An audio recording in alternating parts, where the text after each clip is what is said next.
ताजमहल को लेकर एक विवादास्पद पहलू भी हमेशा चर्चा में रहा है। कुछ शोधकर्ताओं और लेखकों का दावा है कि ये इमारत मूल रूप से हिंदू मंदिर तेजो महालय था। उनका तर्क है कि ताजमहल के कुछ हिस्सों की निर्माण शैली और डिजाइन, साथ ही बंद कमरों में पाए जाने वाले संकेत मंदिर स्थापत्य की ओर इशारा करते हैं।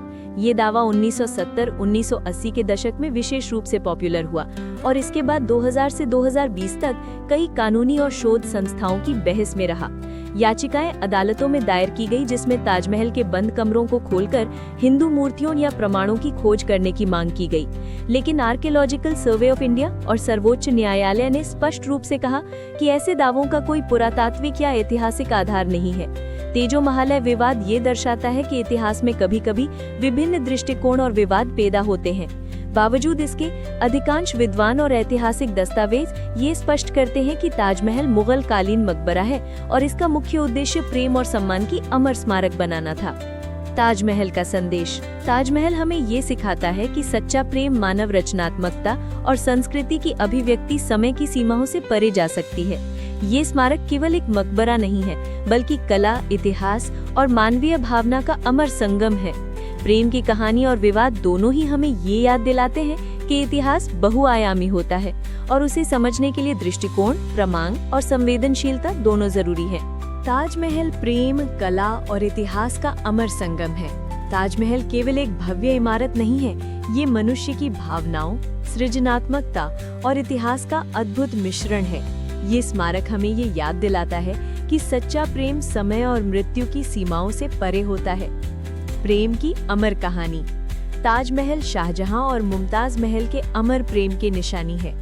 ये कहानी सिर्फ दो लोगों का नहीं, बल्कि मानव संवेदनाओं की गहराई, समर्पण और वफादारी का प्रतीक है।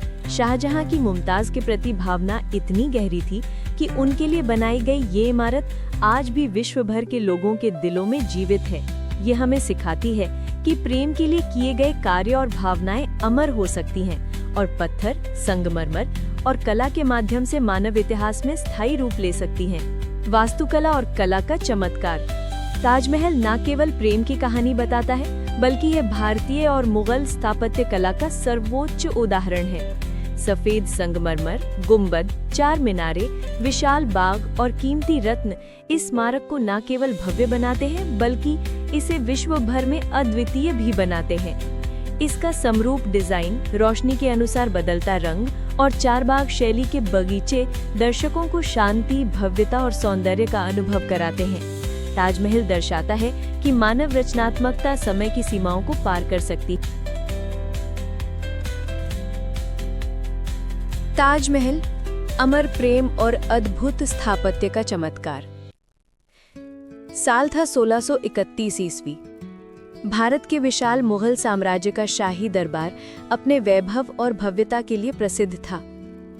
इसी दरबार में शाहजहां नामक एक युवा बादशाह राज कर रहे थे।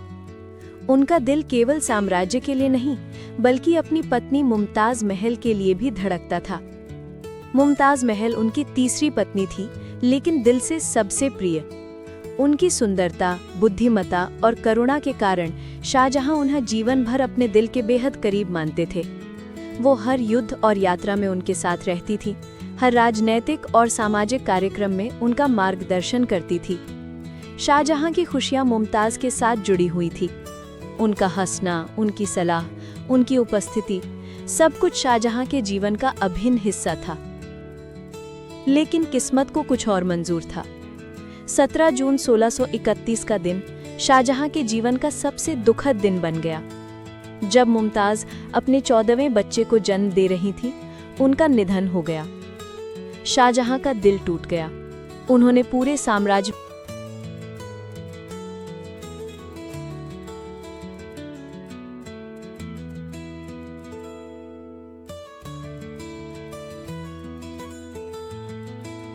निर्माण का सफर और वास्तुकला के तथ्य। शाहजहां ने तुरंत 1632 ईस्वी में निर्माण का कार्य आरंभ किया। निर्माण कार्य लगभग 22 वर्षों तक चलता रहा और 1653 ईस्वी में यह भव्य स्मारक तैयार हुआ। इस निर्माण में करीब 20,000 कारीगर और मजदूर लगे, जिन्होंने दिन रात कठिन परिश्रम किया। मुख्य वास्तुकार थे उस्ताद अहमद लाहौरी, जिन्होंने अपने जीवन की कला और कल्पना को इस स्मारक में समाहित किया। स्थान आगरा, उत्तर प्रदेश, यमुना नदी के किनारे। सामग्री सफेद संगमरमर जो राजस्थान के मकराना से लाया गया।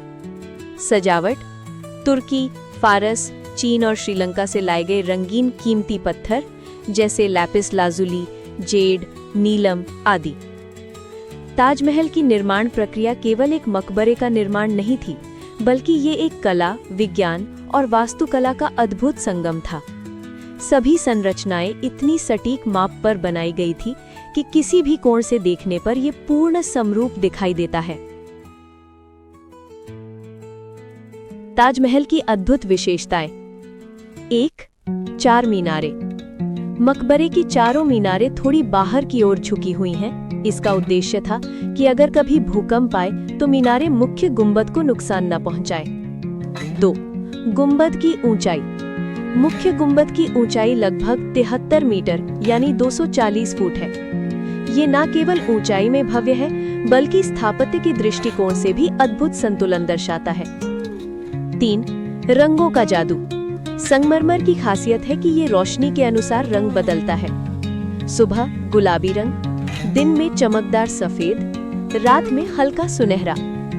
ये परिवर्तन वातावरण और सूर्य की रोशनी के अनुसार अलग-अलग रूप देता है। 4. समरूपता यानी सिमेट्री। ताजमहल की हर दीवार, हर कक्ष, हर गैलरी इतनी सटीक माप और डिजाइन में बनी है कि दोनों तरफ से देखने पर यह पूरी तरह समान दिखाई देती है। 5. बाग और परिदृश्य।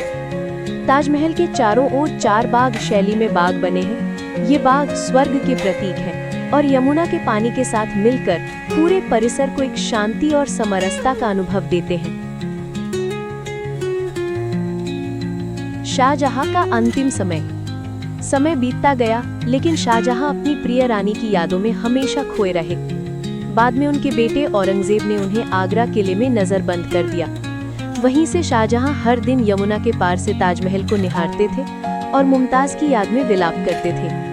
1666 ईस्वी में उनकी मृत्यु के बाद शाहजहां को भी मुमताज के पास ही ताजमहल के भीतर दफनाया गया। इस प्रकार ये स्मारक सिर्फ मुमताज के लिए नहीं, बल्कि शाहजहां के अमर प्रेम का प्रतीक भी बन गया। 1900 के दशक से तेजो महालय विवाद का जन्म और विस्तार। 1. सिद्धांत की उत्पत्ति। 20वीं सदी के शुरुआती दौर में कुछ लेखक और शोधकर्ता इस विचार को लेकर सामने आए कि ताजमहल मूल रूप से एक प्राचीन हिंदू मंदिर था, जिसे तेजो महालय कहा जाता था। उनका तर्क ये था कि ताजमहल में पाए जाने वाले कुछ हिस्से, जैसे कुछ कमरों की निर्माण शैली और नक्काशी, पारंपरिक हिंदू मंदिर स्थापत्य से मिलती जुलती है। असल में उन्होंने दावा किया कि संस्कृत लेखन और प्रतीक चिन्ह भी कहीं-कहीं मौजूद हैं, जो इस बात का संकेत देते हैं कि ये जगह पहले हिंदू पूजा का स्थल थी। 2. 1970-1980 विचारों की लोकप्रियता। ये विचार विशेष रूप से 1970 और 1980 के दशक में मीडिया और कुछ किताबों के माध्यम से जनमानस में चर्चा का विषय बन गया। कई लेखकों ने इसे ऐसे पेश किया कि ये इतिहास के पर्दे के पीछे छुपा रहस्य है। हालांकि ये दावे मुख्यतः दृश्य और अनुमान पर आधारित थे, यानी इनके लिए कोई ठोस पुरातात्विक प्रमाण नहीं था। 3. अदालतों और शोध संस्थाओं में बहस। 1. याचिकाएं और कानूनी पहल। 2000 के बाद कई याचिकाएं अदालतों में दायर की गई। याचिकाकर्ताओं का कहना था कि ताजमहल के बंद कमरे खोले जाएं ताकि ये देखा जा सके कि कहीं हिंदू मूर्तियां या अन्य धार्मिक प्रमाण तो नहीं छिपे हुए हैं। उनका दावा था कि ये प्रमाण सिद्ध कर सकते हैं कि ये इमारत पहले एक मंदिर थी। 2. ASI और वैज्ञानिक निष्कर्ष। आर्कियोलॉजिकल सर्वे ऑफ इंडिया ने सभी दावों की सावधानी पूर्वक जांच की। ASI ने निष्कर्ष निकाला कि ताजमहल के किसी भी हिस्से में हिंदू मंदिर होने का कोई ऐतिहासिक या पुरातात्विक प्रमाण नहीं है, यानी ताजमहल के निर्माण और वास्तुकला से जुड़े सभी प्रमाण मुगल कालीन हैं। 3. अदालती निर्णय। इलाहाबाद हाई कोर्ट और बाद में सुप्रीम कोर्ट ने भी याचिकाओं को खारिज कर दिया।